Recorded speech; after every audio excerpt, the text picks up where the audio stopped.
बार बार करने से उसकी आदत पड़ जाती है और हम उसके गुलाम बन जाते हैं। तो क्या हमें अच्छी आदतों का गुलाम बनना चाहिए? देखिए, मैं आदत और गुलाम दोनों के विरोध में हूँ। आदत क्या है?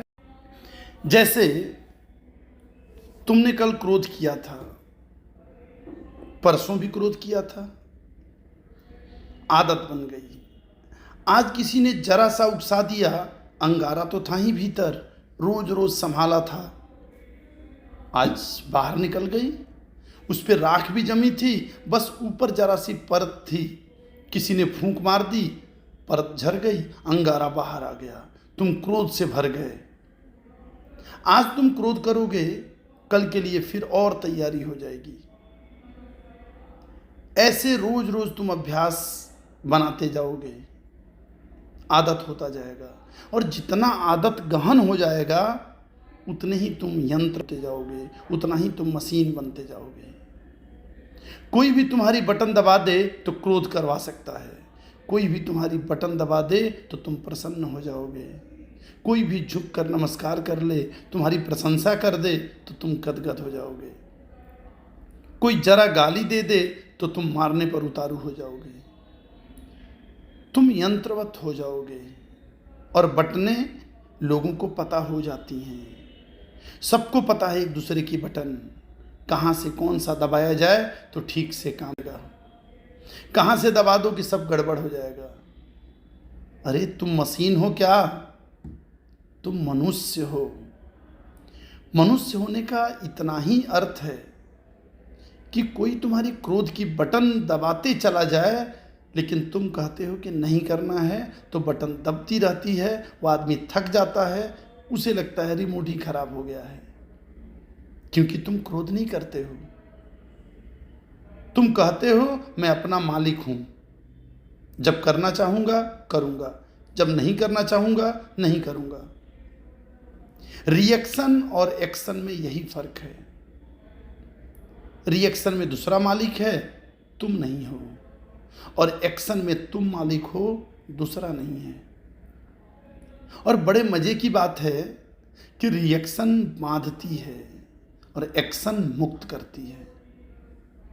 जो अपने कर्म का मालिक है उसके कर्म का कोई आदत नहीं बनता, और जो अपने कर्म का मालिक नहीं है, जो प्रतिकर्म करता है, रिएक्ट होता है, सिर्फ उस आदमी के जीवन में बंधन बंधते चले जाते हैं, रोज रोज जाल मजबूत होता चला जाता है।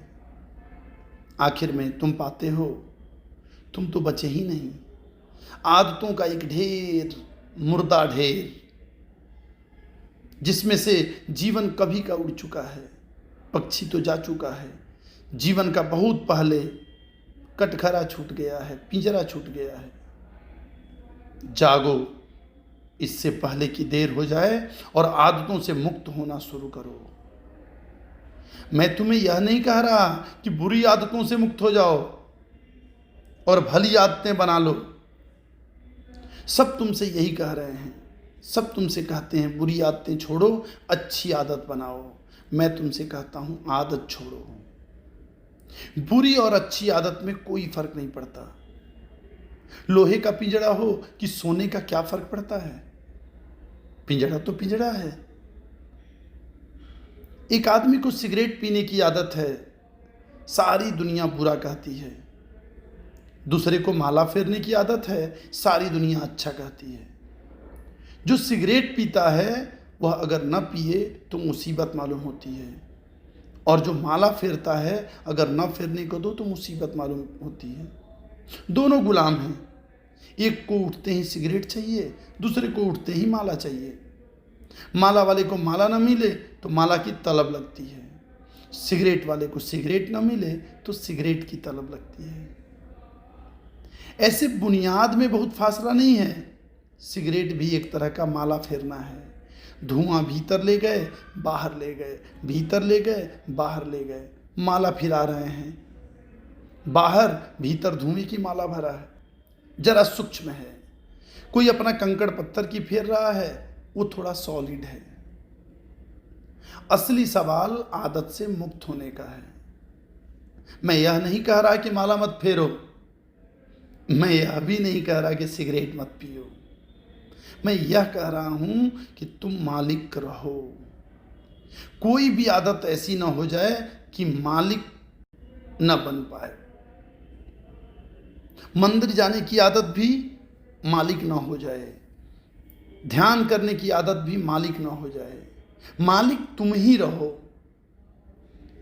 मालकियत बचाकर आदत का उपयोग कर लेना, यही साधना है। मालकियत खो दी और आदत सवार हो गई तो तुम यंत्रवत हो गए, मशीन हो गए, तब तुम्हारा जीवन मूर्छित है। ऐसे लोग हैं जो कहते हैं कि अगर पूजा न करें रोज तो बेचैनी होने लगती है। वे सोचते हैं कि बड़ा धार्मिक हूं, बड़ी धार्मिक घटना घट गई उनके जीवन में। मैं उनसे पूछता हूं, पूजा करने से कुछ आनंद मिलता है? वे कहते हैं आनंद तो कुछ नहीं मिलता, लेकिन न करें तो बेचैनी लगती है। यही तो सिगरेट पीने वाला कहता है। वह कहता है कि उससे पूछो कुछ आनंद मिलता है, वो कहता है आनंद तो इसमें नहीं है कुछ, आनंद तो कुछ नहीं मिलता। कभी कभी खांसी जरूर आती है, लेकिन ना पियो तो बेचैनी मालूम होती है। इसे तुम थोड़ा सोचो। इसी को मैं यंत्र हो जाना कहता हूं, कि जिससे कुछ भी नहीं मिलता है उससे भी न करने पर बेचैनी मालूम होती है।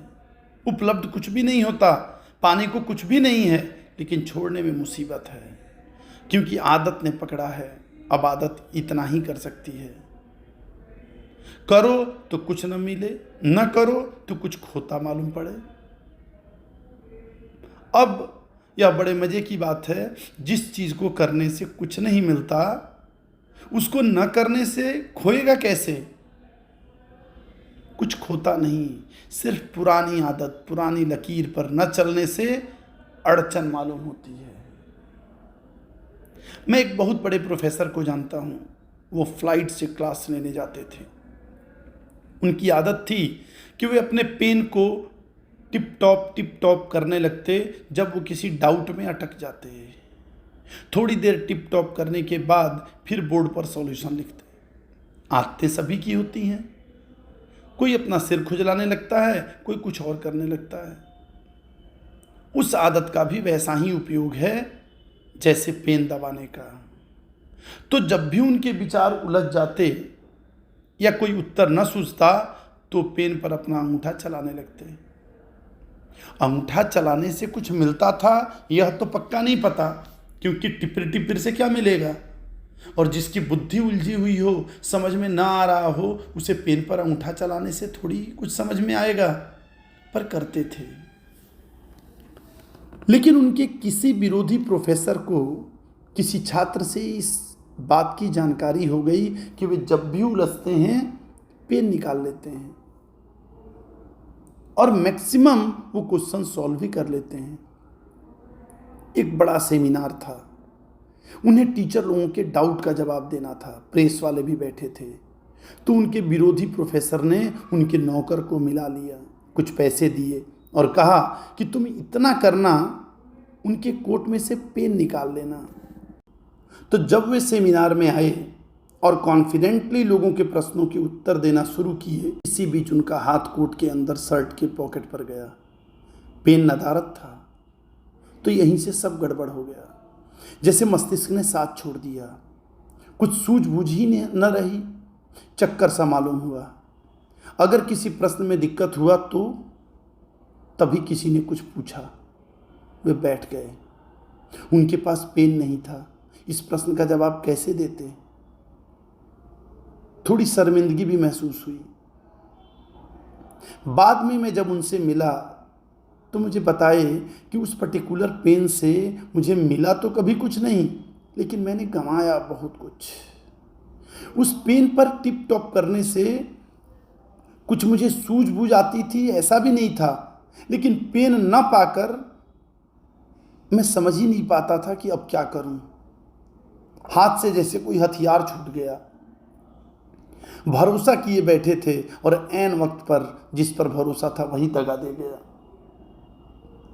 जिसको तुम आदतें कहते हो, बुरी हो या भली, इससे कोई भेद नहीं पड़ता। सब आदतें मालिक हो जाएं तो बुरी हैं। तुम मालिक रहो, कोई आदत बुरी नहीं।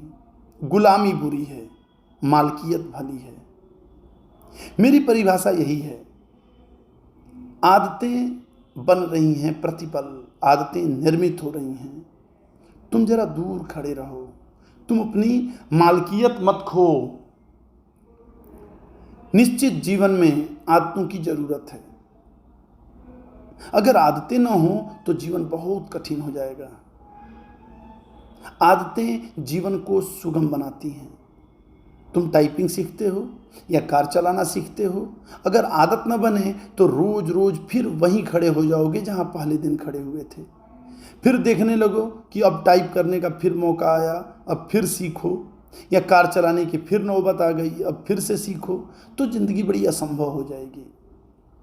तुम कार चलाना एक बार सीख लेते हो, आदत बन जाती है, फिर हाथ ही काम किए चले जाते हैं। तुम्हारा ब्रेन तो सोचना ही नहीं होता है, फिर तुम्हें ध्यान देने की भी जरूरत नहीं होती।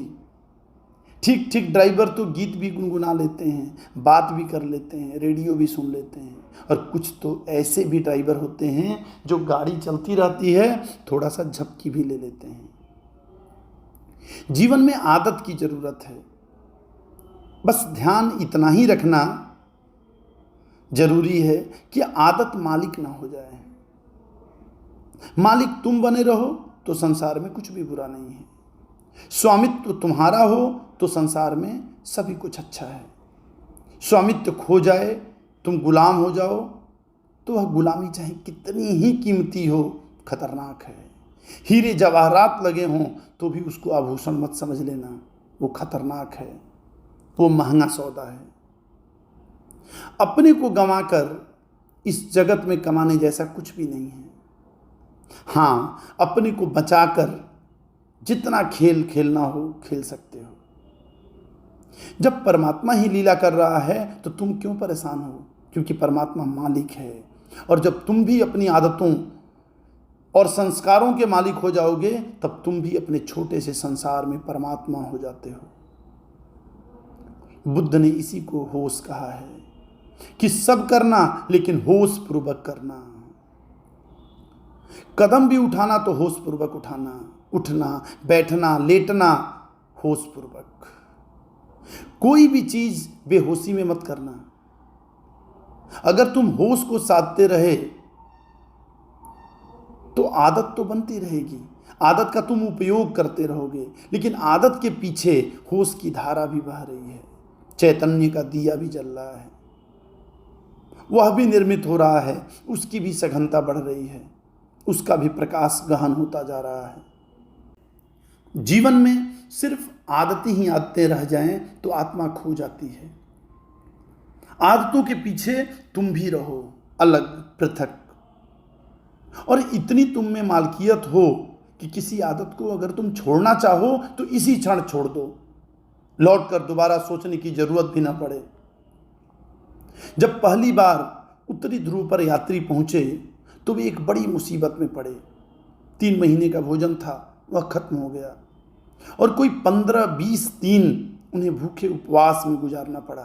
कभी मछली पकड़ लेते तो ठीक, कभी नहीं मिलते तो और मुश्किल।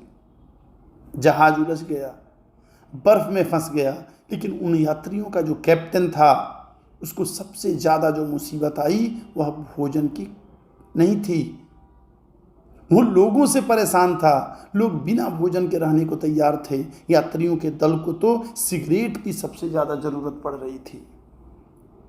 सिगरेट खत्म हो गई तो लोगों ने जहाज की सड़ी गली रस्सियां काट काट कर सिगार में डाल के पीना शुरू कर दिया। कैप्टन घबराया, उसने कहा अगर 20 दिन यह सिलसिला चला तो फिर हम कभी वापस नहीं पहुंच पाएंगे। तुम रस्सियां ही काटे डाल रहे हो तो यह जहाज आगे कैसे बढ़ेगा, ये पाल गिर जाएंगे। मगर लोग इतने दीवाने सिगरेट पीने के लिए कि कैप्टन करे भी क्या। समझाने वाला एक आदमी, बाकी सब सिगरेट पीने वाले, उनका करोगे भी क्या। वे रात को चोरी से रस्सी काट देते, इधर उधर से काट लाते। जब यह जहाज लौटकर किसी तरह आया तो इसकी अखबारों में खबर छपी। तो एक आदमी ने अमेरिका में वह अखबार पढ़ते वक्त सिगरेट पी रहा था। वो अखबार भी पढ़ रहा था, अचानक उसे ये बात बड़ी अजीब लगी कि लोग गंदी स्मेल करने वाली रस्सियां काट काट कर पी गए। वह अभी चेन स्मोकर था। उसने सोचा, हाथ में सिगरेट थी। उसने सोचा कि क्या यही गति मेरी होती अगर मैं भी उनके साथ होता? क्या मैं भी रस्सियां काट कर पी जाता? उसी क्षण उसे ख्याल आया। उसने सिगरेट एश ट्रे पर रख दी और उसने कहा, अब इसको तभी उठाऊंगा जब मेरी ऐसी दशा आ जाए कि मुझे लगे कि अब मैं गंदी रस्सियां भी पी सकता हूं, तभी इसे उठाऊंगा, नहीं तो नहीं उठाऊंगा। 20 साल बीत गए। वह सिगरेट अपनी टेबल पर ही रखे रहा। लोग उससे पूछते भी, आधी जली सिगरेट यहाँ क्यों रखी है? वह कहता, इसको मुझे उठाना है किसी दिन, लेकिन उसी दिन उठाऊंगा जिस दिन मेरी पीड़ा ऐसी हो जाएगी कि आदत बड़ी और मैं छोटा हो जाऊंगा। लेकिन मैं प्रतीक्षा कर रहा हूं, वह घड़ी आती नहीं। 20 साल से सिगरेट नहीं पी है और याद भी नहीं है। मैं याद करने की कोशिश कर रहा हूं कि कभी भी आ जाए, क्योंकि मैं जानना चाहता हूं किस मुसीबत में जहाज के लोगों को रस्सियां पीनी पड़ी होगी। लेकिन यह कभी नहीं आई। उसने अपना संस्मरण लिखा है। उसने संस्मरण में लिखा है कि मैं समझ ही नहीं पाता कि क्या बात हो गई, क्योंकि पहले भी मैं कई बार सिगरेट छोड़नी चाहिए लेकिन नहीं छोड़ सका। कई बार छोड़ी भी थी तो दिन, 2 दिन, 4 दिन बाद फिर पीने लगा था। लेकिन क्या हुआ? अब तो मैंने छोड़ा भी नहीं है, सिर्फ प्रतीक्षा कर रहा हूं कि जब भी आदत पकड़ लेगी और झकझोर डालेगी तो पीऊंगा। लेकिन मैं सिर्फ यह जानना चाहता हूं कि मैं भी उस जहाज में अगर होता तो क्या मैंने रस्सियां पी होती? 20 साल से आदत आई नहीं। मेरी समझ में नहीं आता कि क्या हुआ। उसकी समझ में नहीं आ रहा है क्योंकि उसे ध्यान का कुछ पता नहीं है, होश का कुछ पता नहीं है। उसने छोड़ी नहीं है, सिगरेट छूट गई होश के कारण, क्योंकि वह एक ही होश साधे हुए है कि जब इतने जोर से तलब पकड़ेगी कि मैं रस्सियां भी पी लूंगा तभी पीऊंगा। लेकिन उस होश के कारण तलब नहीं पकड़ती। होश हो तो तलब पकड़ती ही नहीं। अब उसे कोई होश को जानने वाला मिले, तो उसे उत्तर मिले। लेकिन अनजाने उसने होश साध लिया है। तो तुमसे मैं कहता हूं, जो जो आदतें तुम पकड़े हो, जबरदस्ती पकड़े हो, उसके प्रति होश साधना। मैं तुमसे नहीं कहता सिगरेट पीना छोड़ो, मैं कहता हूं होश पूर्वक पियो। लेकिन जितनी देर पियो उतनी देर ध्यान रखो। एक क्षण को भी बेहोशी में न पियो बस। फिर अगर पीना हो तो मजे से पियो, कोई हर्जा नहीं। लेकिन मैं जानता हूं अगर होश सज जाए तो ऐसी मूर्खता कौन करेगा? ऐसी मूर्खता तो बेहोशी में ही होती है। तो मैं तुमसे कुछ भी छोड़ने को नहीं कहता, क्योंकि मैं जानता हूं छोड़ने से कभी कोई छोड़ नहीं पाया। मैं तुमसे केवल होश साधने को कहता हूं, क्योंकि मैं जानता हूं होश साधने से जो भी व्यर्थ है अपने आप छूट जाता है और जो सार्थक है बचा रहता है। होश आध्यात्मिक जीवन की आखिरी कीमिया है, अल्केमी है, वह रसायन है। इसके अतिरिक्त सब विस्तार की बातें हैं। आज बस इतना ही। आपका दिन शुभ हो।